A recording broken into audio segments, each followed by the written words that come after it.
Hi everyone, welcome to the channel फिनाकिता 05। यहाँ पर हम लोग फाइनेंस के रिलेटेड सारे कंटेंट कवर करते हैं। तो जैसे कि हमने अभी तक में फाइनेंस के मार्केट्स के रिलेटेड, फिर फाइनेंशियल स्टॉक मार्केट कैसे सीखना है, स्टॉक मार्केट में अकाउंटिंग भी होती है वो कैसे सीखना है, ऐसे बहुत सारे टॉपिक्स को इस चैनल पे कवर किया है। आप मेरे चैनल पे जाके सारे टॉपिक्स देख सकते हैं। और फिर आगे आज हम जो देखने वाले हैं कि आज हम टैक्स कैसे सेव कर सकते हैं। अभी हम बहुत सारे पैसे कमा रहे हैं, बहुत सारा कमाने के बाद जैसे कि बजट अनाउंस हुआ है, जैसे ही बजट अनाउंस हुआ उसके बाद में सबसे बड़ा जो ट्रोलिंग फैक्टर था वो था टैक्स। टैक्स को बहुत ज़्यादा ट्रोल किया जा रहा था, टैक्स बहुत भरना पड़ेगा या फिर इस लेवल तक टैक्स भरना है, इस लेवल तक टैक्स नहीं भरना है। वो सारी चीज़ें हमारी टैक्स के रिलेटेड आ रही थी। तो हमने टैक्स के रिलेटेड इस वीडियो को बनाया है जिसमें कि आप आपका टैक्स जो है वो ऐसे 4 इंस्ट्रूमेंट में सेव करके अपने टैक्स को बचा सकते हैं। तो वो 4 इंस्ट्रूमेंट्स कौन कौन से हैं और उनका क्या बेनिफिट्स हैं, फिर उनमें इन्वेस्ट कैसे करना है, ये सारी चीज़ें मैंने यहाँ पे डिस्कस की है। तो सबसे पहला जो मेजर चीज़ है जहाँ पे सेव करके आप आपके टैक्स को बचा सकते हो वो है PPF, provident fund. PPF, pension provident fund. यहाँ पे आपको सेव कैसे करना है, इसके फीचर्स क्या हैं, कौन कौन से डॉक्यूमेंट्स लगने वाले हैं, ये सारी चीज़ें मैंने इसमें कवर की है। तो जैसे कि आपको पता है पीपीएफ एक हमारे गवर्नमेंट ने लॉन्च किया हुआ प्रोडक्ट है जहाँ पर आप आपके पेंशन को सिक्योर, आप अपने ओल्ड एज टाइम्स को, आफ्टर रिटायरमेंट वाला जो आपका टाइम होता है उसको सिक्योर करने के लिए आप पेंशन में इन्वेस्ट करते हो। Nowadays pension became a investment factor is well. यहाँ पे लोग इन्वेस्टमेंट भी करते हैं लेकिन इसके लिमिट्स हैं। वो लिमिट्स भी हम इसमें डिस्कस करने वाले हैं कि आप कितना इन्वेस्ट कर सकते हैं, कब तक इन्वेस्ट कर सकते हैं, कैसे इन्वेस्ट कर सकते हैं। और उसके बाद में यहाँ पर हम लोग को ये भी समझना है कि पीपीएफ हमारे आफ्टर रिटायरमेंट बेनिफिट्स के लिए है। कब आप विड्रॉ कर सकते हैं, अगर आपको मेच्योरिटी के पहले विड्रॉ करना है तो आपको कौन कौन से डॉक्यूमेंट्स भी यहाँ पे सबमिट करेंगे, वो सारी चीज़ें हमने कवर की हैं। So without delaying let's come to the topic now. जैसे कि मैंने आपको बता दिया कि पीपीएफ क्या है, तो पीपीएफ हमारे लिए क्या है वो हमारा डिस्कशन हो चुका है। हम लोग अपना आफ्टर रिटायरमेंट पीरियड जो है वो सिक्योर करने वाले हैं। नेक्स्ट बात आती है कि हमारे पीपीएफ के फीचर्स क्या है। ठीक है, so the first features, interest rate. इसके ऊपर जो भी इंटरेस्ट रेट होता है वो कंपाउंडेड होता है। इंटरेस्ट रेट सेट कौन करता है? गवर्नमेंट ऑफ इंडिया सेट करती है। और इसके बाद में इसका चेंजेस जो है, जो भी इंटरेस्ट रेट में हमारे एडिटिंग होती है, जो भी चेंजेस होता है, ये क्वार्टरली होता रहता है एज पर द मार्केट। और इसका जो रेंज होता है it is between 7 to 8% generally. Then next point comes tenure. PPF has a fixed tenure of 15 years. यहाँ पर आप 15 साल तक इन्वेस्टमेंट करते हैं। अगर आपको इसके आगे एक्सीड भी करना है तो 5 ईयर के ब्लॉक के बाद आप इसको एक्सीड कर सकते हैं। इमीडिएटली आप इसको मेच्योरिटी को आगे नहीं बढ़ा सकते। मतलब 15 साल तक आपको इसमें पैसे इन्वेस्ट करने होते हैं। ठीक है, next point is minimum and maximum investments. जैसे मैंने बताया था, हम कवर करने वाले हैं कि मिनिमम अमाउंट इसमें क्या इन्वेस्ट होने वाला है और मैक्सिमम अमाउंट क्या इन्वेस्ट कर सकते हैं। तो मिनिमम होता है 500 रुपीज़ पर ईयर। एक साल में कम से कम आपको 500 रुपये तक का इन्वेस्टमेंट इसमें करना है।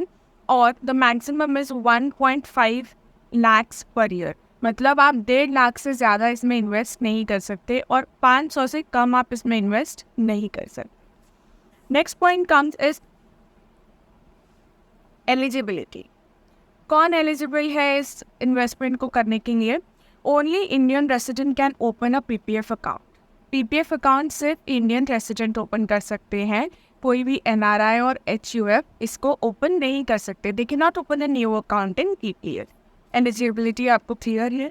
Next will come to tax benefits. हमारे पास कौन से टैक्स बेनिफिट्स हैं? इसके ऊपर जो भी हमें इंटरेस्ट होता है, मिलता है, हम जो भी अमाउंट इस पे भरते हैं और इसके ऊपर जो भी इनकम है और प्रिंसिपल अमाउंट है, ये तीनों चीज़ हमारे लिए टैक्स फ्री होती है। मतलब PPF is 100% tax free instrument. Okay, the maturity amount is including the principal amount and the interest is exempt from tax. ऐसा पीपीएफ के पोर्टल पे लिखा हुआ है। अगर आप जाएंगे तो you will read this statement. Loan and withdrawal facility, 6 point है हमारा, लोन एंड विड्रॉल फैसिलिटी। अगर आप पीपीएफ में इन्वेस्ट करते हैं तो आपको 3 साल से 6 साल तक का लोन मिलता है इसके ऊपर। और इसकी विड्रॉल फैसिलिटी जो है वो आप इन्वेस्ट करने के 7 साल बाद ही इसमें से कोई भी पैसा विड्रॉ कर सकते हैं। लेकिन अगर आपको मैच्योरिटी के पहले यानी कि 15 साल के पहले पूरा अमाउंट विड्रॉ कर लेना है तो उसके लिए आपको एक स्पेसिफिक कंडीशन रखनी होती है। कुछ कंडीशंस में आपको विड्रॉल अलाउड किया जाता है। Next, account transfer. यहाँ पे नॉमिनी फैसिलिटी होती है। अकाउंट ट्रांसफ़र यानी कि आप एक पोस्ट ऑफिस से दूसरे पोस्ट ऑफिस में जाके आपका पीपीएफ अकाउंट ट्रांसफ़र करवा सकते हैं। उसके बाद में नॉमिनेशन फैसिलिटी, आपकी डेथ के बाद या फिर आपके बाद ये अमाउंट किसको दिया जाएगा, पीपीएफ अमाउंट किसको दिया जाएगा, उसका नॉमिनेशन करना ज़रूरी है। And PPF account offer the facility to nominate beneficiaries who can claim the proceed in the event of the account holder's death. आपके बाद कौन इस पैसे को लेगा ये नॉमिनेट करना आपकी रिस्पॉन्सिबिलिटी है। और अगर आप नॉमिनेशन इज़ अ कंपलसरी, अगर आप नॉमिनेट नहीं करते हैं तो आई गेस ये आपके वाइफ या फिर सन को दिया जाता है, whosoever is a respective person, but the nomination is compulsory. उसके बाद में यहाँ पर बेनिफिट्स क्या है। हम लोग अगर पीपीएफ अकाउंट में इन्वेस्ट कर रहे हैं तो हमको इसका बेनिफिट क्या मिलेगा, ठीक है। तो first and the most important thing, it is a safe and secure. Safe and secure क्यों है? क्योंकि it is launched by government of India, इसीलिए ये सेफ है और सिक्योर है। टैक्स एफिशिएंसी, अभी हम लोग ने डिस्कस किया, जो भी इंटरेस्ट हम लोग इसके ऊपर अर्न कर रहे हैं, हमारा जो भी इंटरेस्ट अमाउंट है, जो भी हमारा प्रिंसिपल अमाउंट है, ऑल आर टैक्स फ्री, तो इसमें हमें टैक्स एफिशिएंसी मिल रही है। Next is long term saving, जैसे कि इसका मैच्योरिटी 15 ईयर्स तक का है, तो ये एक लॉन्ग टर्म सेविंग के लिए ले जाएगा और एक हमारी हैबिट बना देगा सेविंग की, आप particular amount continuously consistently save कर रहे हैं, तो ये एक लॉन्ग टर्म सेविंग है। Compounding benefits, the most important. Compounding interest, if you have heard of the loans, जहाँ पे पर्सनल लोन पे कंपाउंडिंग इंटरेस्ट लगता है, बहुत सारे रेपोज हैं उन पे कंपाउंडिंग इंटरेस्ट लगता है, वैसे ही हमारे पीपीएफ पे कंपाउंडिंग इंटरेस्ट होता है, कंपाउंडिंग बेनिफिट्स होता है। जो भी आप इन्वेस्ट कर रहे हो उसके ऊपर इंटरेस्ट जो है वो कंपाउंडिंग वे में अप्लाई होता है, मतलब आपका जो पैसा है वो डबल होके ही आपको मिलेगा। Next, flexible investment. फ्लेक्सिबल है मतलब आप मंथली कर सकते हो, ईयरली कर सकते हो, क्वार्टरली कर सकते हो, 6 मंथ्सली कर सकते हो। एक ही कंडीशन है कि मिनिमम अमाउंट 500 होना चाहिए and maximum amount should be not more than 1.5 lakh. अगर आप 1.5 लाख के ऊपर का इन्वेस्टमेंट कर भी रहे हो तो 1.5 लाख के ऊपर जो भी अमाउंट होगा वो ग्रो नहीं होगा। If you want you can invest, लेकिन जो 1.5 लाख के ऊपर का अमाउंट है that will not grow. Okay, अभी इसको फेक आप कैसे कर सकते हैं, मतलब अगर आप अभी आप हम लोग ने इतनी सारी चीज़ें डिस्कस कर ली, इतने सारे बेनिफिट्स डिस्कस कर लिए, अब हमारा टॉपिक आता है कि आप इसमें इन्वेस्ट कैसे कर सकते हैं।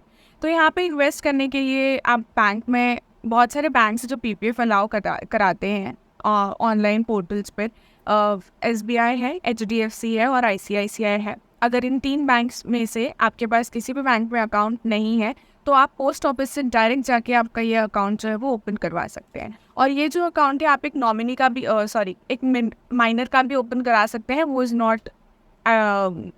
नॉट एज ऑफ 18, जो 18 ईयर्स से कम एज के हैं, they can also avail the service. मतलब उनको सिर्फ ये प्रूफ देना होगा कि ये जो पर्टिकुलर चाइल्ड है ही और she is minor and we are opening an account for him or her, and you have to give the parent ID and legal guardian details for the same. And the next, कौन कौन से ID proof लगने वाले हैं? Aadhaar card, PAN card, address proof लगेगा आपका and passport size photograph लगेगा। ये 4 डॉक्यूमेंट्स के साथ में आप ये अकाउंट ओपन करवा सकते हैं and you can avail the benefits of being enjoying a tax-free interest and savings and earnings. So जो बाकी के 3 डॉक्यूमेंट्स हैं, बाकी के जो 3 प्रोडक्ट्स हैं जिसके बारे में मैंने अभी डिस्कस नहीं किया है, NSC, ELS and EPF. ELS is a employ link scheme, NSC is a national service scheme, national scheme certificate, and EPF is a employ provident fund. तो आपको पता होगा कि employ provident fund is an account open by employer, जहाँ पर employer और employ का equal investment होता है। आप किसी भी कंपनी में काम कर रहे हैं, वहाँ पे आपका ईपीएफ अकाउंट फॉर श्योर होगा। एनएससी और ईएलएस में भी आप अकाउंट ओपन कर सकते हैं। I cover them as well in part 2 as this video will go much longer if I cover this in this video. तो आपको आगे के पार्ट्स देखने हैं, आपको अगर बाकी के प्रोडक्ट्स के बारे में, बाकी के अकाउंट्स के बारे में डिटेल्स चाहिए तो that's it about the PPF. यहाँ पर आपको उसके बेनिफिट्स, उसके फीचर्स और ये अकाउंट आप ओपन कैसे कर सकते हैं, वो सारी चीज़ें मैंने इस वीडियो में कवर की है। आपकी जो भी बेसिक क्वेश्चंस थे टैक्स से रिलेटेड, पीपीएफ से related, I have covered them all in this video. If you have any further questions regarding the PPF, please ping me into the comment, and you can also ping on my Instagram, LinkedIn, and my email ID also mentioned there. I will try to give a answer to your question and resolve the query whatever you are having.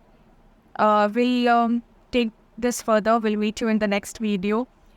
If you are feeling that this video has add up any kind of value to your knowledge, don't forget to like and subscribe this channel. Don't forget to share this channel to further person who is interested in saving his or her tax.